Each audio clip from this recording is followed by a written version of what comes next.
It's late August, 2019. Beneath a low-pressure system somewhere over the western Atlantic, a storm builds.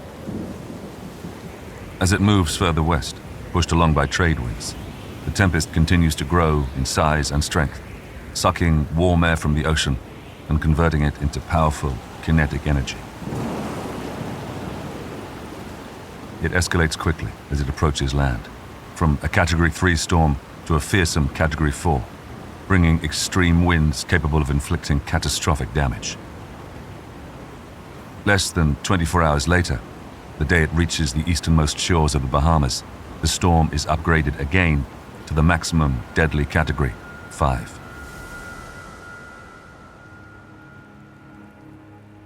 As it rampages through the islands, the one comfort to affected residents is that at least the storm will keep moving.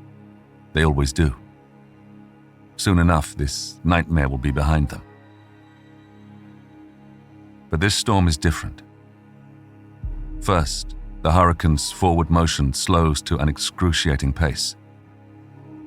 Then, it comes to a complete standstill, stalled directly above the northernmost island of Grand Bahama, where it continues to wreak havoc for hours, then days. And at the heart of the vortex, right in the eye, is the small beach community of Freeport.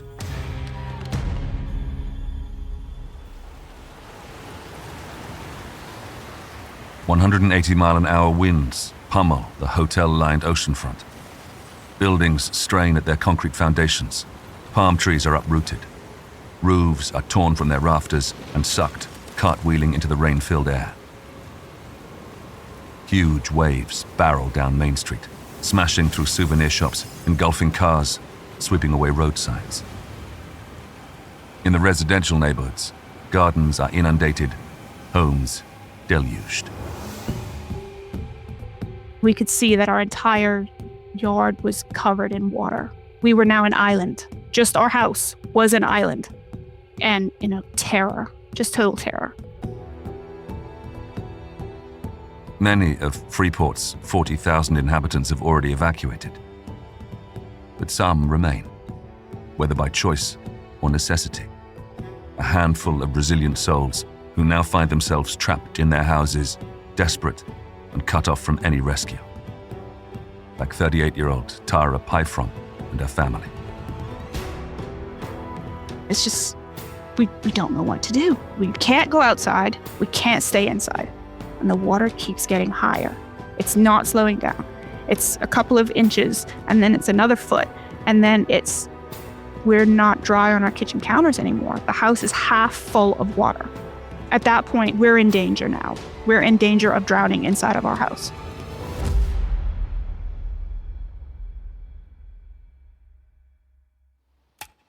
Ever wondered what you would do when disaster strikes? If your life depended on your next decision, could you make the right choice? Welcome to Real Survival Stories. These are the astonishing tales of ordinary people thrown into extraordinary situations. People suddenly forced to fight for their lives. In this episode, we meet Tara Pyfrom. Together with her wife Catherine and their 6-year-old daughter Hazel, the Pyfroms live a life of idyllic bliss in the Bahamas. Lazy afternoons by the pool, long strolls along the beach, sunsets over the ocean. That is, until September 2019, when Hurricane Dorian makes landfall and plunges their peaceful island existence into chaos. It's just pure terror. I mean, it's wind like you've never seen. Trees are leaning at 45, 50, 90-degree angles, and there's so much water. Tara's home is engulfed. With the floodwaters rising, their house becomes a death trap, where they'll have to go to increasingly extreme measures just to keep their heads above water. Every disaster movie that I've ever seen where the person or people are in the place that's filling up with water and their heads are pressed against the roof and they're breathing the last breath and I love you. That's what's going through my head. That's the worst case scenario. That's how I'm going to die. I'm John Hopkins, From the Noiser Podcast Network, this is Real Survival Stories.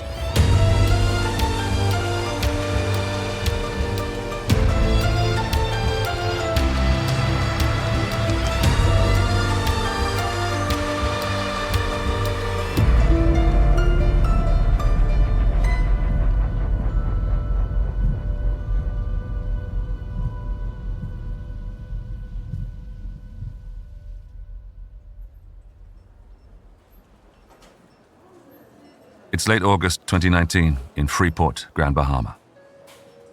Tara Pyfrom pushes a shopping trolley around her local supermarket. As she sweeps groceries into the cart, the 38-year-old periodically consults her list. Peanut butter, check.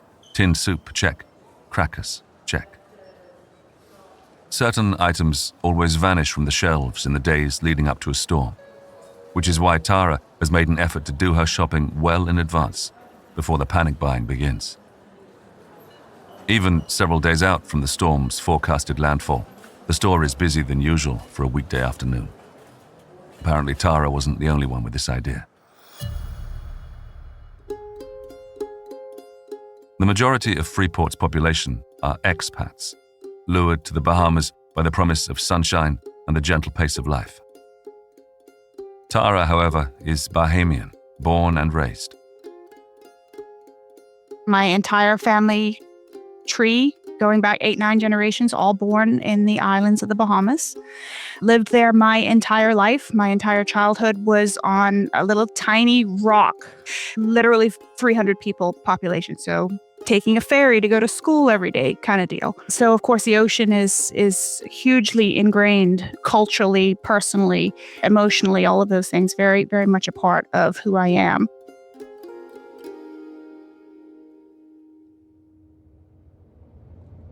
Tara drives through her quiet, tree-lined neighborhood. She pulls into a driveway in front of a pastel blue bungalow with white painted eaves, nestled in a glade of gently swaying palms. The screen door opens, and a dark-haired young woman emerges onto the porch, Tara's wife, Catherine. Moments later, a beaming, bespectacled child scampers past Catherine on the steps and races towards the car. This is their 6-year-old daughter, Hazel.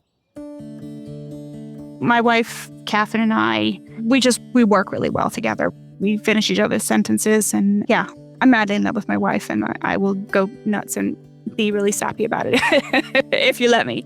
And our daughter, super intelligent, super friendly, never met a stranger. Our child has never met a stranger. Then there are the non-human members of the family. We had 4 dachshunds, so little sausage dogs with their long bodies and little legs. And we had a husky mix called Sky. And our 4 dachshunds were Pearl, Ginger, Nutmeg, and Copper. They were very much a part of our family. 5 years ago, having just welcomed their daughter into the world, Tara and Catherine decided their small family needed a forever home. Though a bookkeeper by trade, Tara has a talent for architectural drawing. Catherine is an artist with a keen eye for interior decorating. They made the perfect team and set about creating their dream house. When construction finished a year later, their vision had become a reality. It was perfect, an oasis overlooking the ocean. It was our home, our little bubble. We are introverts by nature, so we spend a lot of time at home. We put in a swimming pool so our daughter could swim anytime she likes, and quite frankly, we really enjoyed it too. The dogs were swimming with us constantly. So it was really very much a paradise for us.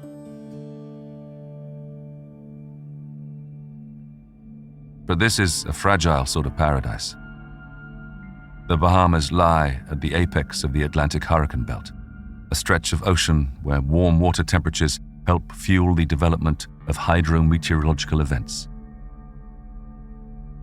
Hurricane season usually lasts from June to November. During these months, residents of the Bahamas hunker down and prepare for the inevitable. In recent years, however, as global temperatures rise, the intensity and frequency of the storms has increased exponentially. Hurricanes are just a way of life. There are always hurricanes. And traditionally in the past, there have been the big ones. Those are the ones that everyone remembers the names of. I mean, we have enough hurricanes that you forget the names of them unless they had a big impact. When I was in my late teens, we had what we thought then was the hurricane of our generation, was Hurricane Floyd. Terrible storm, terrible wind, Category 3, almost Category 4 hurricane, so 150 mile per hour wind, just completely wrecked boats and houses and trees and, weeks without electricity. And that was the big one. And then there was another big one. And then there was another big one. And so the idea of having, the one that everyone remembers becomes the ones that everyone remembers. We planned our home accordingly. We actually built an elevated foundation so that we were several feet up off of the ground. We invested in what they call hurricane impact windows. Your windows are secure for, a piece of wood flying at your window at 150 mile an hour. It doesn't crack. All of those things to prepare for what we were expecting to happen. As September approaches, Tara closely monitors the weather forecast. Reports of a developing storm system out over the Atlantic have stoked the community's collective anxiety. Is this the next big one? As the days pass, the warning signs stack up.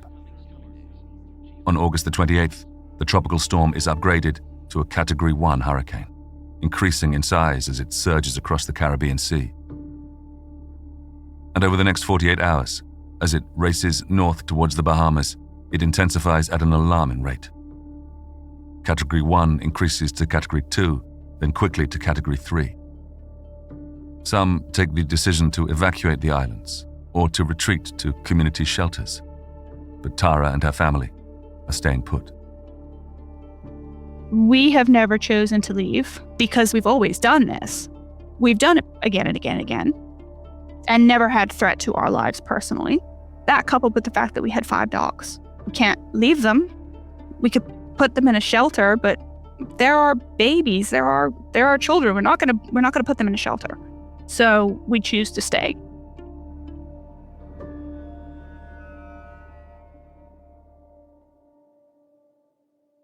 By now, the hurricane has a name, Dorian.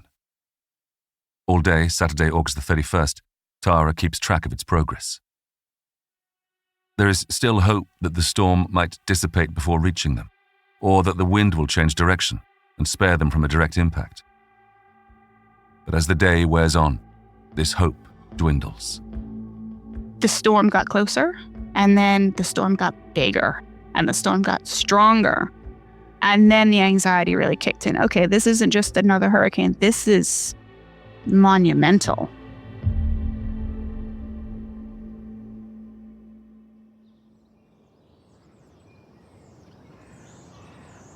It's early Sunday morning, September the 1st. Tara emerges onto the sunlit back porch and sits down on the top step. She closes her eyes and breathes in slowly. The weather is warm and still, the windless air heavy with the sweet scent of flowers. The canal, which borders the bottom of their yard, is as flat and motionless as concrete. But there is a sinister edge to this tranquility. Dorian is forecast to make landfall tonight, making this the calm before the storm. Tara tries to relax, but it's easier said than done. What's the tide going to be when the storm gets here? And is that going to mean that the storm surge is going to be higher or lower? Should I put the barbecue grill in the shed or should I bring it in the house? All of these kind of random things running through your head while I'm trying to be calm and relaxed. That didn't work very well. Tara spends the rest of the day prepping the house. She puts up the hurricane shutters, moves the patio furniture inside, and drags sandbags into position at the base of the doors. She and Catherine constantly refresh their social media feeds for news updates. By late morning, the storm has reached the Abacos Islands in the east of the Bahamas. Next stop, Grand Bahama and Freeport. And as evening draws in, sure enough, the wind picks up. Then the rain starts, right on cue. We went to bed, checked the weather, storm's still doing the terrible things that it says it's going to do. Got up a couple of hours later, checked the weather again. And we have no electricity and no TV now. We're just on cell phones and data and whatever information we can get from that.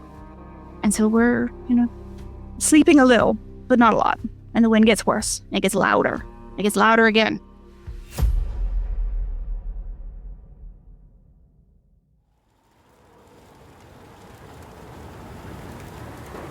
At about 4 a.m., Tara and Catherine abandon any hope of sleep. The decibel levels have risen to an incessant, rolling roar of torrential rain and thrashing palm fronds. Tara goes to the window.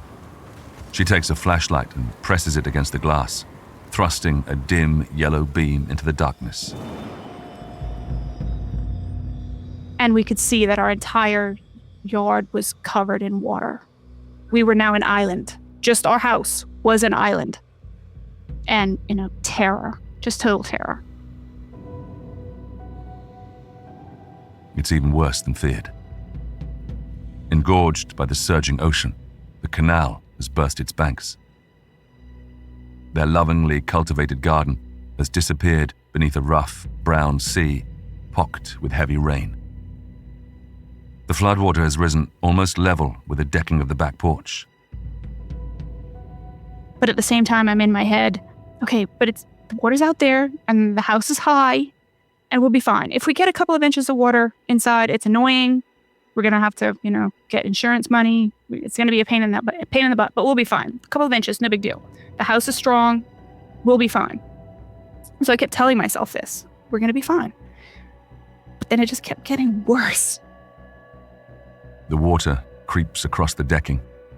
It trickles through cracks under the protective storm doors. It forces its way between the sandbags. It starts to spread across the open-plan kitchen and living area, flowing freely into every corner of the house.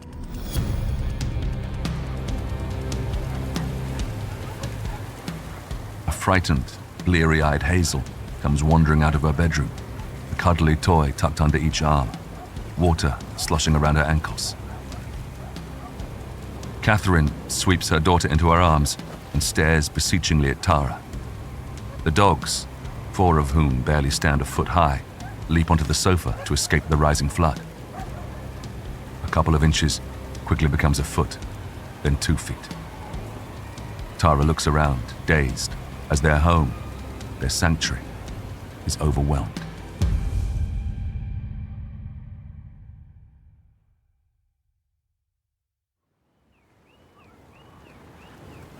It's about 3 hours later. Tara, Catherine, and Hazel sit huddled on their kitchen island, listening to the car alarm wail from the driveway.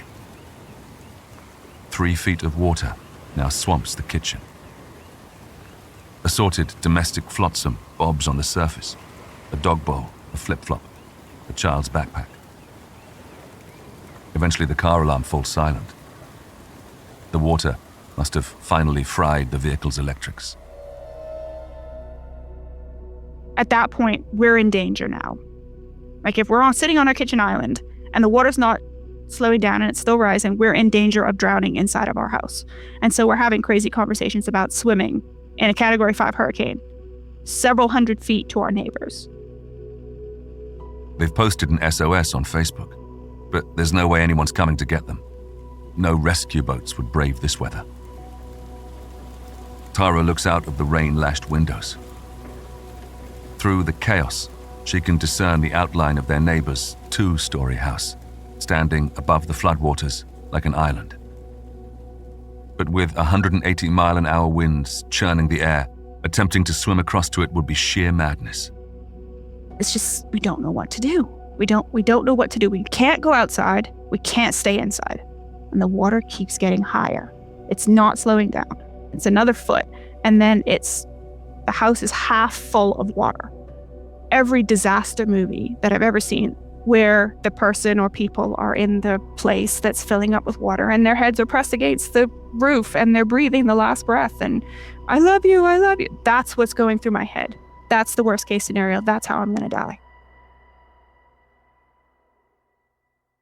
Catherine suggests climbing into the attic, her voice taut with dread.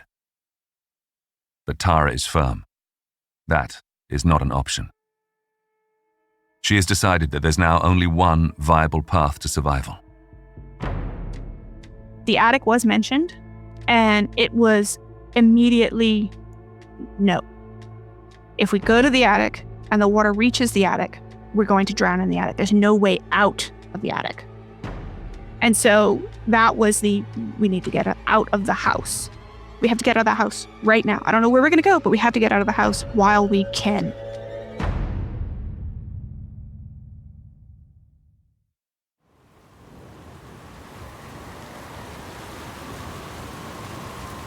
It's Monday, September the 2nd, 2019, in the Bahamas. Hurricane Dorian vents its fury upon the island community of Freeport, where a family of 3 is fighting to stay alive. After a fraught discussion, Tara has managed to convince her wife Catherine that they will be safer outside of the house than inside, where the rising water levels mean every room will soon be submerged. Tara lowers herself off the kitchen island. She grimaces as a foul drainage smell rises from the murky, chest-deep water. The storm surge must have backed up their septic tank. Trying not to breathe through her nose, Tara wades through the greenish-brown liquid. Catherine follows close behind, with 6-year-old Hazel clinging to her neck. Navigating the flooded house is no small feat. But eventually, every member of the family, human and canine, is assembled by the window in the master bedroom. Tara heaves up the sash, bracing against the powerful surge of water and wind. Projectiles zoom through the air, roof panels and palm fronds, a length of chain-link fence, stray patio furniture. Still, safer out there than in here.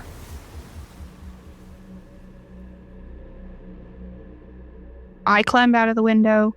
We got our daughter out the window, and we're like trying to tie each other together with an electrical cord. We had no rope.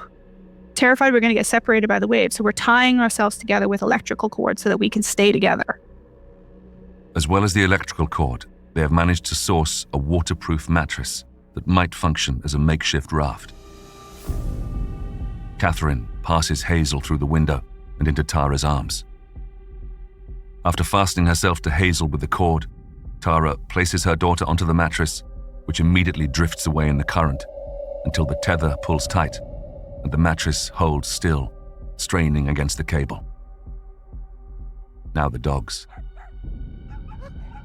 Catherine picks one up and thrusts the soaked, trembling animal through the window to Tara, who deposits the dog on the mattress with their daughter. They repeat the process twice more, until 3 of the dogs are cuddled around Hazel, the mattress sagging beneath their combined weight. Tara reaches for the 4th, but as she does, The door to the room that we were accessing to get out closed behind us with the water. And there were 2 dogs trapped in another room and 3 dogs with us. the 2 remaining dogs, Copper and Sky, are now separated from Catherine by a solid wooden door and a huge amount of water pressure forcing it shut. So there was a lot of screaming, no, leave them, they'll be fine, they'll be okay, we have to get out of the house, we have to get out of the house. A lot of panicked arguing. Catherine insisted she was not leaving the dogs. Ignoring the frantic protestations, Catherine wades back to the door and starts trying to force it open. Tara can only watch on helpless as her wife repeatedly throws her weight against the frame. After a few determined shoulder barges, it finally gives way, sending Catherine tumbling forward with the rushing water. Tara's heart somersaults as her partner is wrenched out of sight. I can feel the electrical cord pulling on me where the waves are trying to pull her away from me. She's on top of the mattress. 3 of the dogs are there with her, and I keep keeping track of them at the same time that I'm trying to find out. Catherine's gone. I can't see her. Where is she? Is she going to get back out? Should I go back in? Should we all go back in? Just a million things at the same time. Tara cranes her neck above the water, but there's no sign of Catherine. Just second to second, minute to minute. Like, there's no planning. You can't plan what you're going to do if Catherine doesn't come back. It's just waiting. Longest several seconds of my life. Then, after an agonizing delay, Catherine reappears in the doorway with 2 frenzied dogs squirming in her arms. She wades across the room and shoves Copper and Sky through the window, which is now almost entirely underwater. Catherine takes a breath and dives, squeezing through the small submerged gap and resurfacing breathless on the other side. At last, the whole family is out of the house. The question is, what now?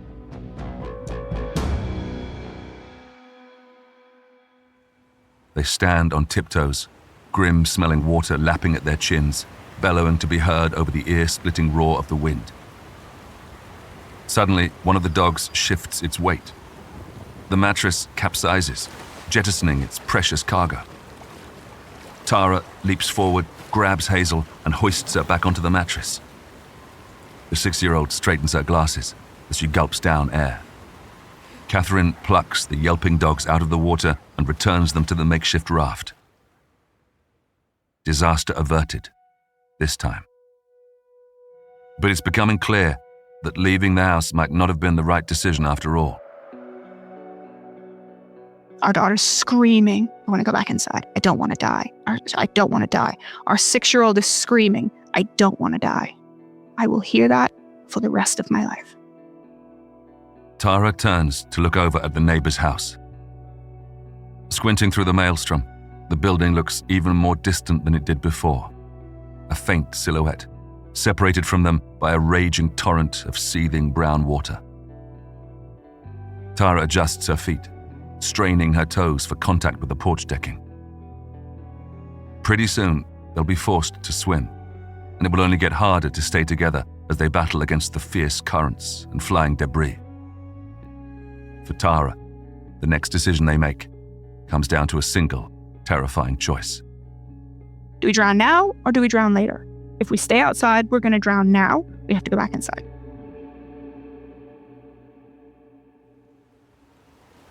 It's a few minutes later. With their precious cargo in tow, Tara and Catherine work their way gingerly around the edge of the house, back to the bedroom window. They've been outside for a grand total of 30 minutes, and they've seen enough. However bad it was inside, anything is better than this. But getting back in is going to be considerably more difficult than getting out. The water had risen enough that the entrance to get back in the house was now underwater. So we had to dive under the water to go through the window to come back up on the inside where there was air. The window is nearly 20 inches underwater. This time Catherine goes first. Once again, she takes a deep breath and disappears below the surface. A few seconds later, a muffled shout is heard through the wall. She's in. And it was grab a dog, push it under the water, through the window into Catherine's arms for 5 dogs, including the 50-pound husky that we had to force out the first time. We now had to force back in. Sharp claws scratch Tara's skin as Sky frantically paddles through the window and into Catherine's arms. Tara comes back up. She lifts Hazel off the mattress and gently guides her daughter beneath the surface towards the window. Hazel swims through the opening, her little limbs wriggling through the water with natural ability, a true child of the Bahamas. Finally, it's Tara's turn. Without hesitating or dwelling on what they're returning to, she draws air into her lungs and swims back inside the house. And suddenly it was calm. It was relatively quiet. Outside was so loud with the storm and so rough and such a constant struggle with the waves to keep our heads above water, that just getting back into the house was calm. But the peaceful lull doesn't last long. And it was calm for 30 seconds. Because then it was, now what? We're not out of danger. We're just out of immediate danger. Now what? We've got 3 feet of space left in this room before it fills up, and the water is still rising.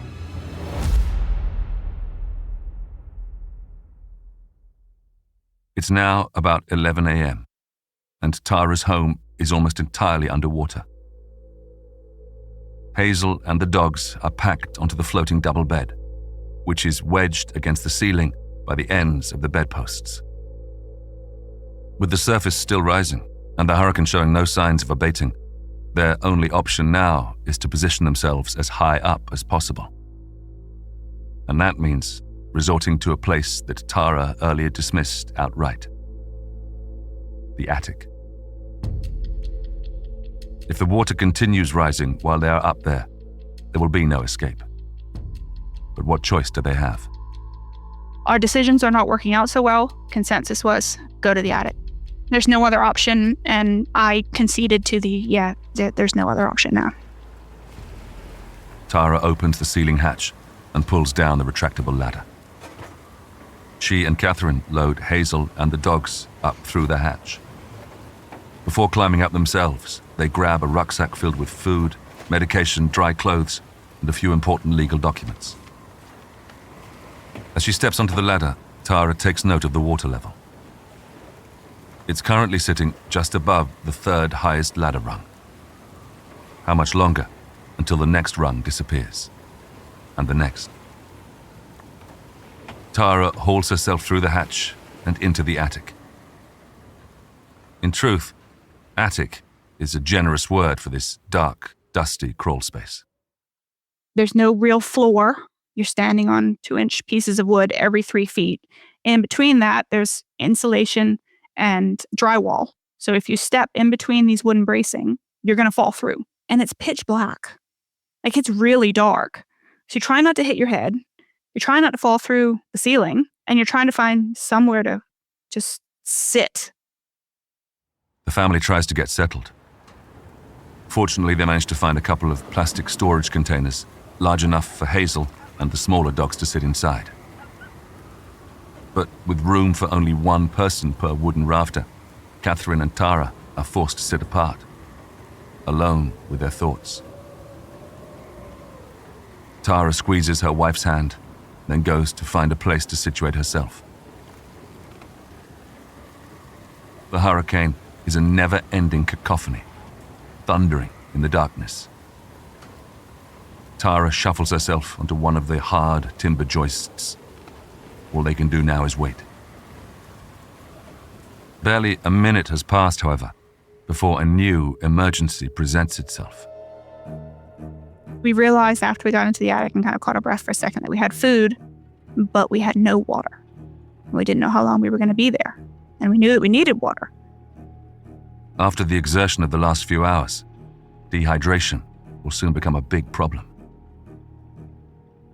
The bottles of water are kept in a kitchen cupboard. But going back down and navigating the underwater labyrinth of the house would be far too dangerous. And so, Tara comes up with a more direct approach. I decided that I was going to walk across the attic to the other side of the house and figure out where the kitchen was. And then I was going to break a hole in the drywall ceiling and just reach in and grab the bottle out of the cupboard. Tara moves carefully between the ceiling rafters. Having drawn up the architectural blueprints herself all those years ago, she can visualize the precise layout of her beloved home. When she reaches what she believes is the right spot above the kitchen cupboard, Tara begins stamping on the drywall ceiling. I managed to break a hole in the ceiling, not the right spot, broke another hole. Okay, that's the right spot. Lean in to grab the water. Lean too far. And fall. As she reaches for the bottled water, Tara loses her balance. Stagnant floodwater rushes up her nose. Shocked, disoriented, she twists her body around and thrusts her head back up to the surface coughing up the fetid liquid. After a few stabilizing breaths, Tara calls up to Catherine that she is okay. Keeping her head close to the kitchen ceiling, in what is now the last remaining foot of breathing room, she swims to the cupboard and pulls out the bottles. She reaches up and pushes them through the hole into the attic. Mission accomplished. But now, to the small matter of getting herself back up there. Tara hooks her fingers around the ragged edge of the hole in the dry wall and, after 2 unsuccessful attempts, manages to heave herself up. Back in the attic, she checks to see if any more ladder rungs have disappeared. Only one step is visible now. Tara positions herself on a wooden beam. She turns her attention to the weather outside, listening out for any indication that the storm's intensity might be diminishing. We're just listening to the weather, waiting for either the hurricane eye, which we knew would be very quiet and very calm. And if we heard that, that would mean that the storm is halfway over, so that at least we would have some time marker on how long this was going to last. But it never got quiet. The entire time we were in the attic, it was loud, like super duper loud. There's tree limbs hitting the roof, and the roof is creaking and groaning and cracking. And if you lean against the bracing of the roof, you can feel it moving. We've got nothing to tie ourselves down with. If the roof goes, we're going with it. And so just sitting in the pitch black, listening to the storm, listening to the wind, waiting to drown, waiting for the roof to come off. For now, at least, everything is holding. But as the hours pass, conditions outside don't improve. Ordinarily, hurricanes don't stay in one place for long. Their path of destruction moves forward continuously, pushed along by the prevailing wind. But this storm is behaving differently. As day turns to night, the conditions stay exactly the same. Hurricane Dorian seems to have stalled directly above Grand Bahama, directly above Freeport, directly above the Pyfrom family home. All I kept repeating in my head was, please let the roof hold. Like, that's literally the only thing that was in my head, except for the couple of conversations with Catherine of, are you okay? Is Hazel okay? Are the dogs okay? Aside from that, I'm sitting in the dark with my eyes open, not seeing anything, just repeating the words, please let the roof hold. Over and over and over and over. And 2 million times of just saying those same words.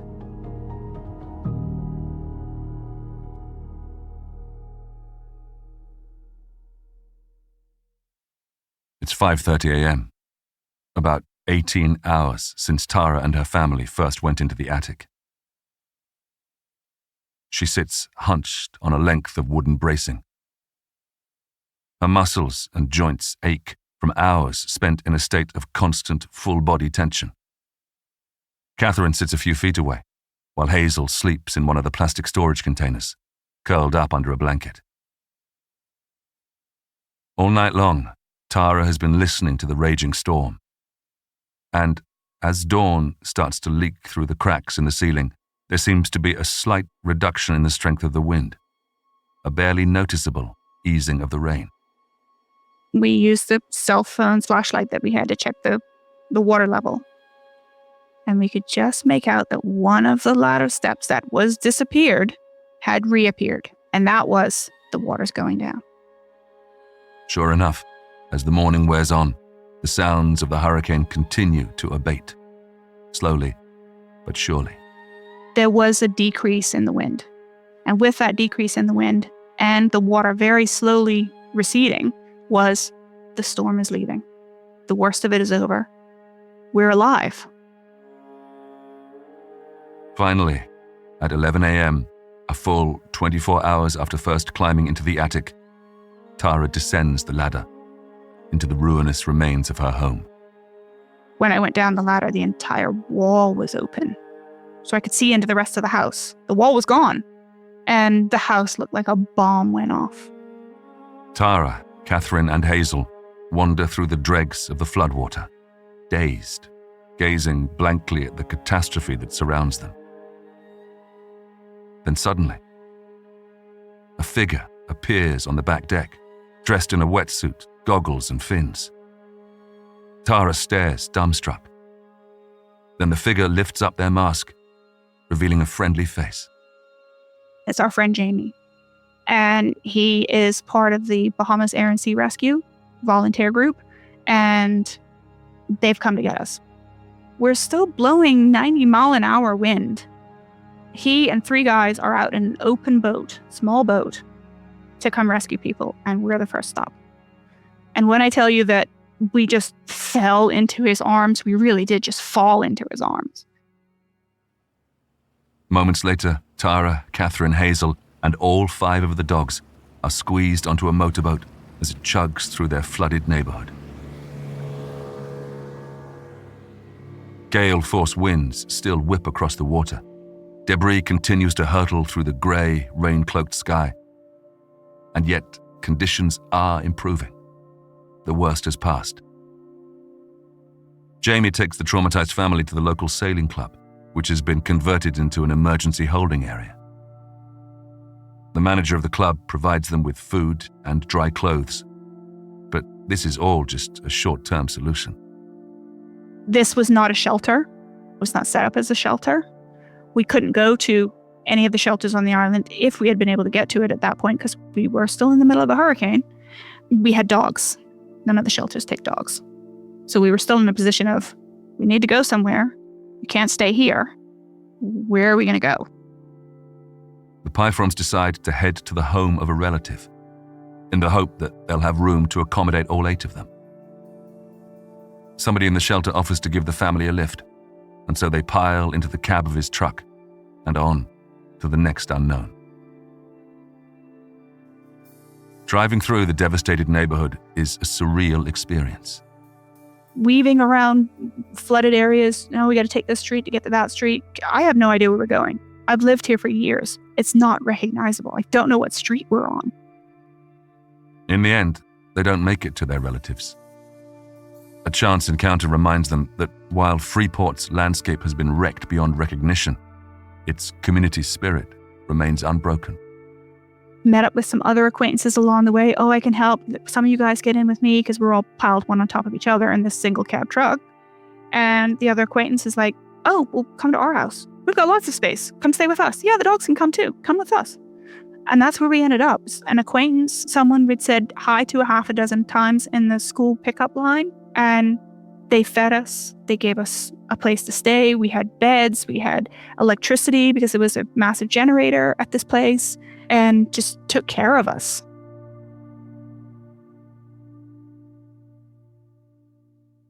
The following day, Tara and Catherine return to their house, hoping to salvage whatever they can from the wreckage. But there is little to recover. Nearly all of their possessions have been destroyed or washed away.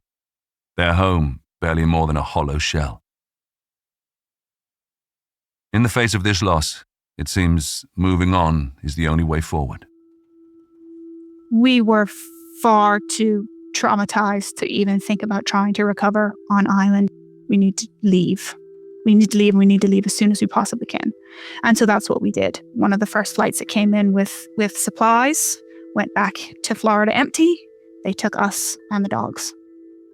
We settled in Florida for a few months, figuring out what we're going to do. Very early on in the first couple of weeks, we're not going back. We can't. I can't do that. I can't rebuild there again to know that the next storm is going to be worse. There are more and more and more storms. They've gotten this much worse in the course of our lifetimes. There is going to be another one. It's going to be just as bad as that one, or worse. We survived it. I'm never going to be in the path of a hurricane again. The weeks following the storm are a blur of grief and bad dreams. Doubt clouds the family's future. And so Tara and Catherine resolved to do something bold and decisive. 3 weeks after surviving a catastrophic hurricane and a near-death experience and losing everything, we decided to double down. And we moved to a place we had never been to before. In terms of weather, Canada couldn't be more different to the Bahamas. And this is precisely why Tara and her family decide to move there, gladly opting for the occasional blizzard over another hurricane. Almost 2 years later, Tara and Catherine do return to Freeport. They visit the empty plot where their home once stood, now long since demolished, and take one last look at the place that used to be their whole world.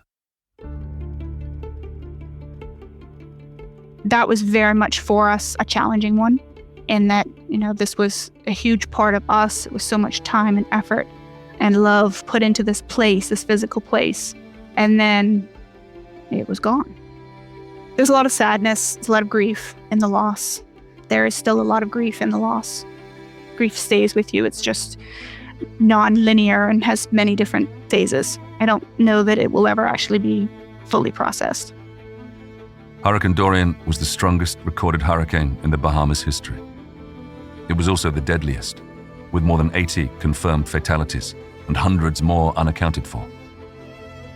Over 70,000 people were displaced, their homes destroyed, their lives upended. In the storm's aftermath, victims attributed their survival to many different factors: luck, courage, preparation. But for Tara Pyfrom, surviving Hurricane Dorian came down to something else. My love for my wife and my daughter.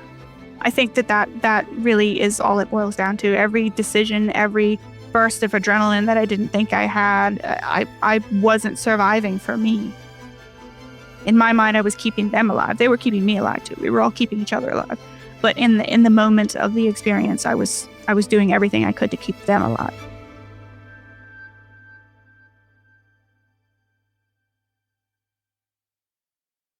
Next time on Real Survival Stories, we meet Glenn Gantz, a biologist from Utah who likes to take a walk, or a row, on the wild side. In August 2000, Glenn embarks on a daunting, never-before-attempted challenge, a 12-day rafting trip down northern Canada's perilous Firth River, alone. It's an extreme, back-breaking endeavor. But things take a serious turn when Glenn finds himself stranded on a narrow spit of land, and he realizes he isn't as alone as he thought.